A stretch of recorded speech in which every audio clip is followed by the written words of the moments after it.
Hi, I'm Shanika Sander. I'm the virtual content specialist for middle school science for multilingual learners and English language learners. This is going to be the second video for Unit 4's lessons 18, 19, and 20, where students are exploring research stations. The first video that I created was for Research Station 1 and 2, and this is for Research Station 3. All these videos are student facing. Hi, I'm Shanika Center, and I'm the virtual content specialist for middle school science for multilingual learners and English language learners. Today, we are going to look at Research Station number 3 from Lesson 19 in Unit 4. Your teacher is asking you to visit 3 research stations, 3, 4, and 5. Last lesson, you researched stations 1 and 2. This video is focused primarily on Station 3. So in this station, you are going to be studying human height and the impacts of genetic factors and environmental factors on height. Before we get started, let's review some vocabulary terms. So genetic factors, we're talking about genetic factors. We're talking about anything that has to do with your DNA. When we're talking about environmental factors, we're talking about your lifestyle choices, who, what you're around, the things you eat, the things you drink, the things you do, where you live, how you're raised, etc.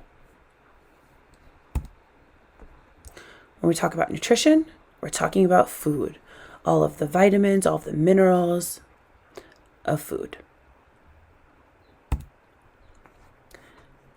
Inherit.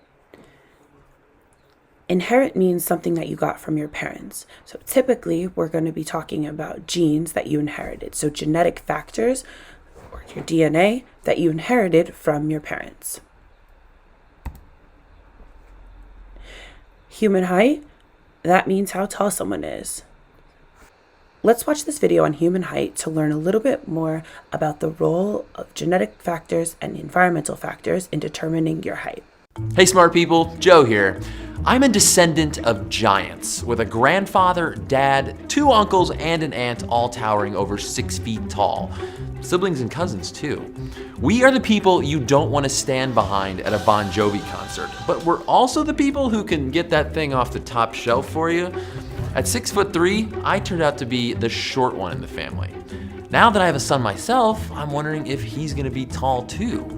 Is height only written in our genes, or is there something else that determines how tall we get?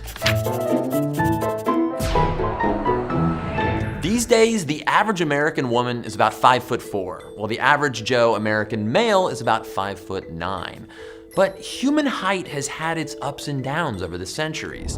3 million years ago, our ancestor Australopithecus only stood about 4 feet tall. 1.5 million years later, Homo erectus, the first early human to use complex tools, reached up to 5'7". And by the Stone Age, men of the Gravettian hunter-gatherer culture in Europe stood an average of 6 feet.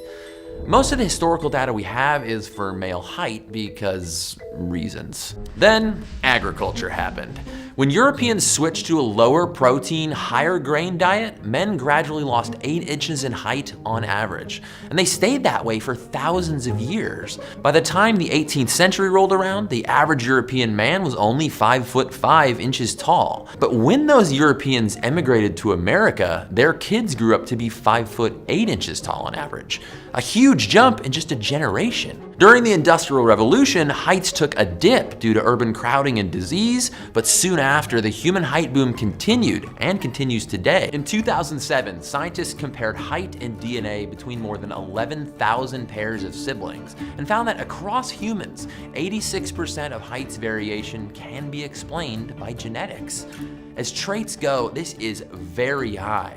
For comparison, genetics only explains about 26% of left-handedness. So we should be able to predict a person's height from his or her DNA, right?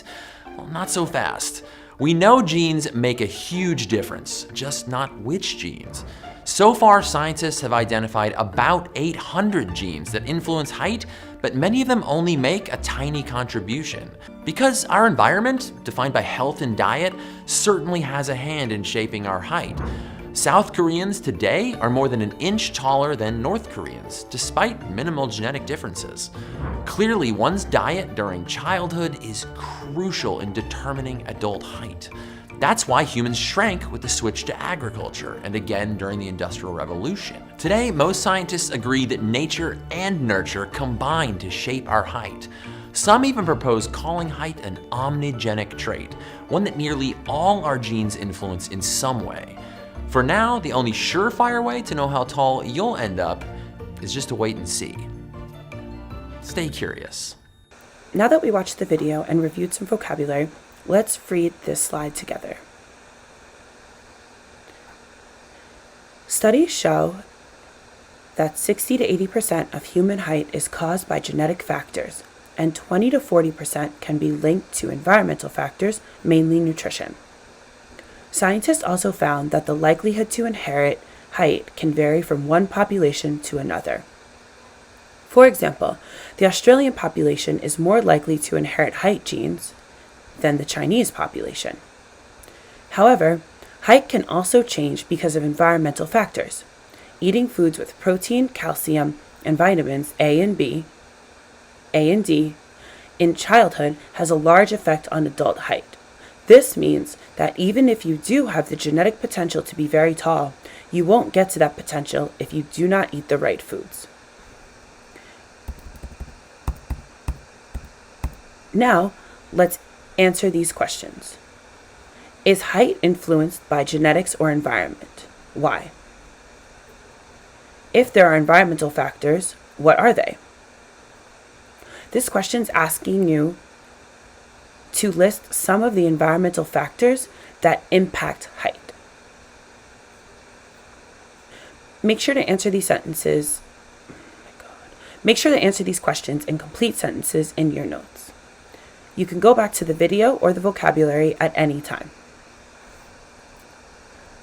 In our next video, I will be discussing Research Station 4 and 5. See you then.